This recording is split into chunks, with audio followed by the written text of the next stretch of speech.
नारायण। राधे राधे। श्रीमद् भगवद गीता के चतुर्थ अध्याय के 40वें श्लोक में जो कर्मयोग का सिद्धांत है, भगवान अर्जुन से कहते हैं कि अर्जुन, अज्ञश्चा श्रद्धानश्च संशयात्मा विनश्यति नायं लोकोऽस्ति न परो न सुखम संशयात्मनः।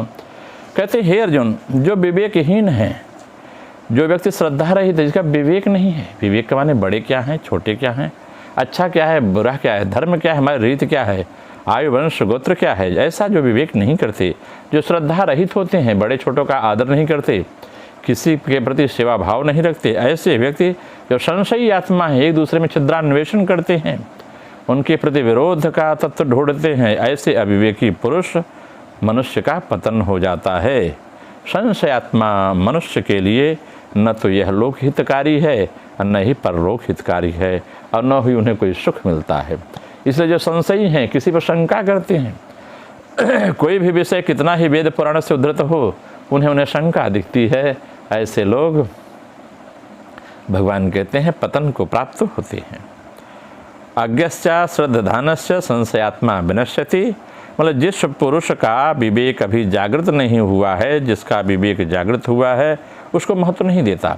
जो अविवेकी पुरुष है, कभी भी विवेकी पुरुष को महत्व नहीं देता है। और साथ ही जो अश्रद्धालु हैं, ऐसे संशय युक्त व्यक्ति जो है परमार्थिक मार्ग में नहीं जा पाते, उनका पतन हो जाता है। ये पूरे जीवन तर्क कुतर्क करते करते, शास्त्र का छिद्रान्वेषण करते करते अपने जीवन को नष्ट कर देते हैं, कुछ पाते नहीं हैं।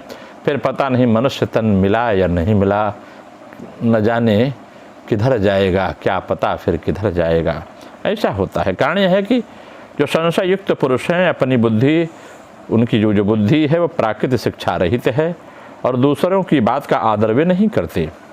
फिर ऐसे पुरुष के संशय भगवान कहते हैं कैसे नष्ट होंगे? कहें संशय नष्ट हुए बिना उनका उद्धार नहीं होता। अलग अलग बातों को सुनने से यह ठीक है अथवा यह ठीक नहीं है, इसी तर्क में वो उधेड़ बुन में पूरा जीवन बिता देते हैं। इस प्रकार संदेह युक्त पुरुष का नाम ही संशयात्मा है।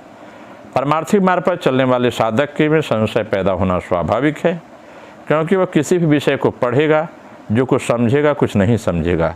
जिस विषय को कुछ नहीं समझते उस विषय में संशय पैदा होता है, और जिस विषय को पूरा समझते हैं उस विषय में संशय नहीं रहता।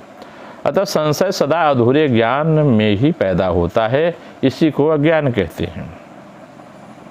कहते हैं अज्ञान का अर्थ ज्ञान का अभाव नहीं है, बल्कि अधूरे ज्ञान का पूरा ज्ञान मान लेना ही अज्ञान कहा जाता है। पता चला कि अज्ञान का जो ज्ञान, अज्ञान का अर्थ यह नहीं है कि ज्ञान का अभाव है, मतलब अधूरा ज्ञान है, और अधूरा व्यक्ति कभी पूरा नहीं हो सकता। इसलिए बिना पूरा समझे कभी सदुपदेश नहीं करना चाहिए। इससे संशय का उत्पन्न होना स्वाभाविक हानिकारक नहीं है, बल्कि संशय को बनाए रखना और उसे दूर करने की चेष्टा न करना ही हानिकारक है। संशय को दूर करने की चेष्टा न करने पर वह संशय ही सिद्धांत बन जाता है। जब भी शास्त्र में, विचारों में, समाज में, परिवार में आपको संशय हो, तो आप उसे पालिए नहीं। अपने गुरुजनों के साथ, श्रेष्ठ जनों के साथ, पुरजनों के साथ, परिजनों के साथ बैठ करके उस पर हम विचार करें कि संशय वास्तव में इसका तत्व क्या है, इसका रहस्य क्या है, या कहाँ तक होगा, इसकी असली सिद्धि क्या है, सत्य क्या है। क्योंकि धर्म न दूसर सत्य समाना, आगम निगम पुराण बखाना। जब तक आप ईश्वर विचार नहीं करते हैं, तब तक आपको सत्य का आभास नहीं होगा, और धीरे धीरे संशय शब्द आपका सिद्धांत बन जाएगा। फिर आपको लौटना बड़ा मुश्किल हो जाता है ज्ञान मार्ग की ओर, फिर आप अविवेकी पुरुष बन जाते हैं। कारण कि संशय दूर न होने पर मनुष्य सोचता है कि पारमार्थिक मार्ग में जो भी सब है सब ढकोसला है, ऐसा सोचकर उसे छोड़ देता है। और जब उसे छोड़ देता है तो नास्तिक बन जाता है, और परिणाम स्वरूप उसका पतन हो जाता है। इसलिए अपने भीतर संशय का रहना साधकों को हमेशा बुरा लगना चाहिए। कोई भी संशय हो, उसे अच्छे श्रेष्ठ जनों से बैठकर मिलकर समझकर, गुरुजन से, पुरजन से समझ लेना चाहिए। संशय बुरा लगने पर जिज्ञासा जागृत होती है, इसकी पूर्ति होने से संशय विनाश का ज्ञान हो जाता है, तब ज्ञान की प्राप्ति होती है। कहते हैं साधकों का लक्षण है, संशय शब्द में हमें साधकों के लक्षण समझ में आते हैं कि खोज करना। साधकों का क्या लक्षण है? खोज करना। जो साधक में खोज नहीं करते, उसे संशय को लेकर के अपनी साधना चौपट कर देते हैं। यदि वह मन और इंद्रियों से ऐसी बातों को सत्य मान लेता है और वहीं रुक जाता है, आगे नहीं बढ़ पाता। साधना को निरंतर आगे ही बढ़ते रहना चाहिए। जैसे रास्ते पर चलते समय मनुष्य यह न देखे कि हम कितने मील आगे आ गए हैं, बल्कि यह देखे कभी कितने मील हम बाकी हैं जहाँ पहुँचना है, तब वह ठीक ठीक अपने लक्ष्य तक पहुँच जाएगा। ऐसे ही साधक यह न देखे कितना जान लिया, अपने जाने हुए पर संतोष न करे, बल्कि इस विषय को अच्छी तरह नहीं जानता, उसे जानने की चेष्टा करता रहे। इसलिए संशय के रहते हुए कभी संतोष नहीं होना चाहिए। अगर संशय है आपके मन में तो संतुष्टि न हो, आप उसको नेति नेति आगे जानने की कोशिश करें। अब आज हमें जो सिद्धियाँ नहीं होती, थोड़ी सी प्रसिद्धि मिली, हम वहीं रुक जाते हैं, ठहर जाते हैं। आगे का संशय अपने से पूछते रहिए, मैं क्या वहाँ पहुँच गया जहाँ मेरा लक्ष्य था, जिस उद्देश्य से मैं पैदा हुआ हूँ? क्या मेरा वो साधना मार्ग तैयार हुआ? क्या मैंने उसे जान लिया जो अपने भीतर बैठा हुआ है? क्या मेरा विश्वास उन सब में हो गया कि तुझ में राम, मुझ में राम, सब में राम समाया है? कर लो बंदे प्यार, जगत में कोई नहीं पराया है। क्या यह भाव आप में प्रकट हो गया? जब तक यह भाव प्रकट न हो तब तक व्यक्ति को साधना में लगे रहना चाहिए, संतोष नहीं करना चाहिए, बल्कि जिज्ञासा अग्नि की तरह दहकती रहनी चाहिए। जैसे आग दहकती रहती है, उसकी जिज्ञासा है। ऐसा होना साधक का संशय संत महात्माओं से, ग्रंथों से, किसी किसी प्रकार से दूर हो जाता है। संशय दूर करने वाला कोई न मिले तो भगवत कृपा से ही उसका संशय दूर हो जाता है। तो तीन है, संत, भगवंत और सदग्रंथ। अगर आपके जीवन में कभी संशय आए तो याद रखिएगा, हमेशा तीन मार्ग अपनाना चाहिए, तीन लोगों का अपना के आश्रय में रहना चाहिए। पहला, किसी संत के आश्रय में रहें।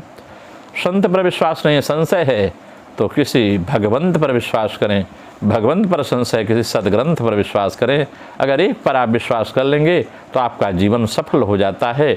आप संशय आत्मा, जो संशयी आत्मा है, उस संशय का नाश होता है और व्यक्ति श्रद्धावान हो जाता है, ज्ञान उससे प्राप्त होता है।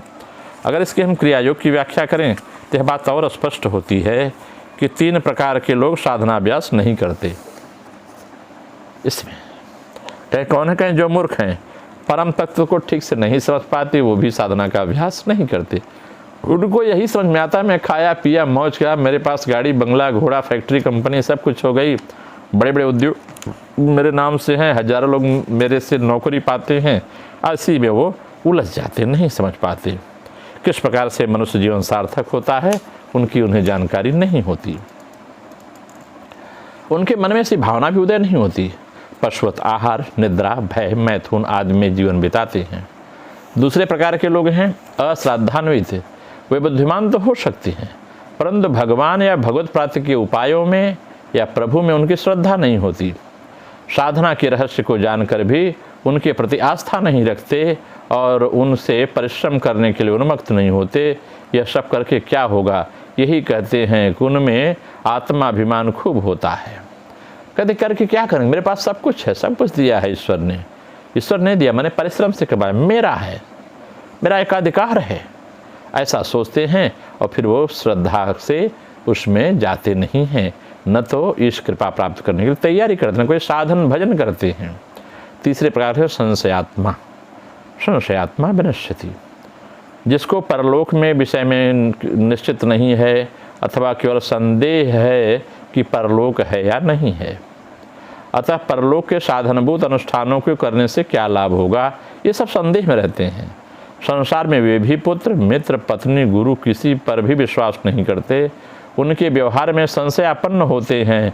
ऐसे लोग होते किसी विश्वास नहीं करते, सबको शंका की दृष्टि देते हैं, अपनी मनवाने की कोशिश करते हैं। ऐसे लोग जो संशयी लोग हैं वो दूसरों की बात सुनते नहीं हैं, समझते नहीं, विचार नहीं करते, केवल अपनी थोपते हैं। ऐसे थोपने वाले व्यक्ति भी संशयात्मा कहे जाते हैं। कहीं यदि लोगों को दिखलाने के लिए गुरु के पास जाकर उपदेश लेते हैं फिर भी उनमें श्रद्धा नहीं होती, दिखावटी करते, मैं गुरु का शिष्य हूँ, लेकिन गुरु के एक भी लक्षण उनके अंदर नहीं आते। केवल गुरु और उनकी दिखलाई हुई साधना में दोष निकालते रहते हैं। पश्चात संभवतः एक दिन कह बैठते हैं कि यह सब खाक पत्थर करने से क्या होगा, ये जो हम कर रहे हैं दान पुण्य भोजन प्रसाद सेवा धर्म, ये सब क्या होगा? गुरु तो हमारे ही सामान खाते पीते हैं, घूमते फिरते हैं, मेरी गाड़ी में चलते हैं, मेरे यहाँ सोते हैं, मेरे हाथ से खाते हैं, इनको मैं ही सब व्यवस्था देता हूँ। तो क्या कर सकते हैं? जहाँ ऐसी बात होती है कई दौड़ धूप भी करते हैं, उनको भी कुछ होता जाता नहीं। यह सब बातें कुछ नहीं है, केवल ये लोग संसार को ठगते फिरते हैं। यही उनके मन के भाव होते हैं जो संशयी व्यक्ति हैं। कहें जब ऐसा भाव आपके अंदर आएगा तो इस 3 प्रकार के लोगों के लिए कोई भी साधना नहीं है, न कोई साधना करते हैं। इनमें अज्ञ को गति प्राप्त होना शुकर है, सुख साध्य है। ये केवल सुख को प्राप्त करना चाहते हैं। अश्रद्धालु को गति प्राप्त होना बहुत यत्न साध्य। जो अश्रद्धालु लोग हैं इनको परम गति नहीं मिलती, ये धीरे धीरे मनुष्य लोग से नीचे की योनियों में जाती हैं। इसलिए व्यक्ति को श्रद्धावान लभते ज्ञानम। संशय आत्मा को इस लोक में भी सुख नहीं है, क्योंकि किसी का भी दिल विश्वास नहीं जीत सकता, वो किसी को विश्वास नहीं करता है। वह व्यक्ति, उसके अपने स्वजन भी उसके मन में दोष को सदा अशांति भोगते हैं। वो अपने स्वजनों को पता नहीं क्या किया है, ये मेरे घर में देखा क्यों, ये मेरे घर में दर्शन क्यों करने आया, अभी तक तो नहीं आता था, आज क्यों आ गया। इसी संशयात्मा में दुख में भोगते रहते हैं और उन्हें जल्दी शांति नहीं मिलती। अतः अशांत चित्त होने के कारण वह सांसारिक सेवा को भी भली बात नहीं कर सकता। उसका चित्त अशांत है तो किसी के प्रति समर्पण सेवा भाव नहीं रख सकता। वह शंका में ही अच्छे अच्छे को भी निपटा दिया करता है। उससे शंका सबके प्रति बनी रहती है। उसके अपने स्वजनों में भी मन में दोष सदा अशांति भोगते हैं। सबसे ऊपर संदेह करता है, किसी विश्वास नहीं करता। इस कारण कोई उसका बंधु या आत्मी नहीं हो सकता। संशय आत्मा को घर या बाहर किसी भी आदमी से कोई सुख पाने की आशा नहीं रहती। उसके परलोक में भी विश्वास नहीं होता, इसलिए धर्मानुष्ठान न करके परलोक का सुख भी उसके भाग्य में नहीं होता। विश्वास होता तदनुरूप वह कार्य करता। अतः संशय आत्मा को ना तो इस लोक में सुख है ना तो उस लोक में सुख। यहाँ लोगों के प्रति पूरी जिंदगी कहता है मेरा तो कोई अपना नहीं रहा, मेरा कोई सगा नहीं रहा, मैंने सबके लिए किया, मेरे लिए कोई नहीं सोचता। ऐसा भाव उसके मन में आएगा, किसी विश्वास नहीं करेगा। जब विश्वास नहीं करेगा तो उसके प्रति प्रेम और समर्पण नहीं होगा। तो ना तो इस संसार के प्रति उसके अंदर प्रेम समर्पण होता है, ना तो उस संसार के प्रति जिस संसार में यहाँ से जाना है। इस सत्य को भी वो समझ नहीं पाता कि आज हम यहाँ आए हैं एक समय तक प्रहरी की तरह। सोचिए हजारों हजार वर्ष लोग स्वर्ग आदि सुख को भोगते हैं। अब मनुष्य जीवन कितना है, सामान्यतः औसतन निकाले तो 100 साल। तो 100 साल के लिए कई हजार वर्ष की अवधि हम नष्ट कर देते हैं 100 साल में। ये 100 साल एक पथिक की तरह यात्रा है। इसको समझ के भगवत अर्पण करके जो चले वही कल्याण को प्राप्त होता है, वही श्रद्धावान लभते ज्ञानम को प्राप्त होता है, उसे ज्ञान प्राप्त होता है और परम पुरुष में विलीन हो जाता है। नमो नारायण। राधे राधे।